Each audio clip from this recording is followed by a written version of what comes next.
Hi, welcome to Real Estate with Randy today. I want to talk a little bit about the Fed. I know it's kind of a economics issue and government. A lot of us don't really understand exactly what it all represents, but I think it's important to recognize that it does have a big impact on home values and interest rates and the economy and inflation. So I thought I'd just throw out there that the Federal Reserve is talking about reducing the pace of its monthly asset purchases as soon as mid-November. So that's very soon, right? It's the end of October right now.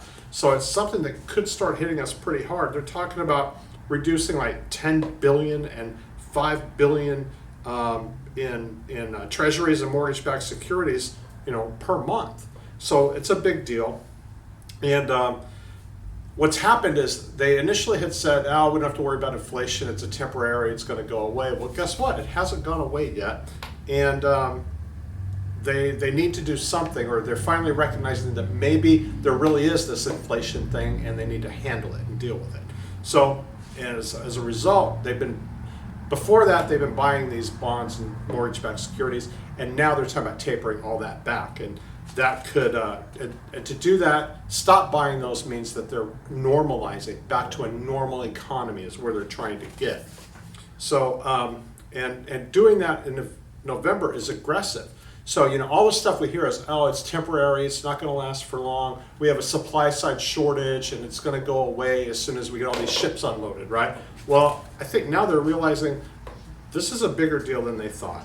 So, and they're looking at maybe even having it completely finished by July of next year. And then like the St. Louis Fed president thinks tapering should be more aggressive to combat persistent inflation. And a lot of them have scaled back their estimates, their GDP, gross domestic product estimates for the year, but they've raised their outlook for inflation. So this is kind of a change, and it's important for you to realize that. And as a result, they could begin raising interest rates as soon as 2022, which it's the end of 2021, so it's going to be soon. So if you're looking at houses and you've got a max and a price point based on an interest rate of 3%, and it goes up to 3.25%, 3.5%, you need to go talk to your lender and say, what am I qualified for now? And the truth is, people always say, well, that's okay, it's going to bring prices down. The history doesn't show that. We've had interest rates all the way up to 18%, and these prices still went up even during those times. So right now, traders are pricing in a 40% chance of 2 rate hikes in 2022.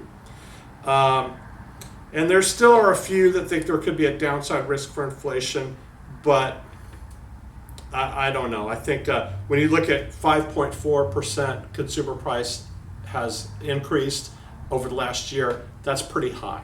So I just want you to keep in mind that the Fed does watch what's happening, and they have control over a lot of things, and one of those things includes interest rates. And if you're thinking about buying, or maybe saving up to buy in the near future, or a year from now or 2 years from now, you really need to look at where interest rates are, what they're going to be. It might be a great idea to get into something now, ride that appreciation, and build equity so that then you have a higher down payment to buy the house you really want when the interest rates are going to be higher. I hope that made sense. Thank you.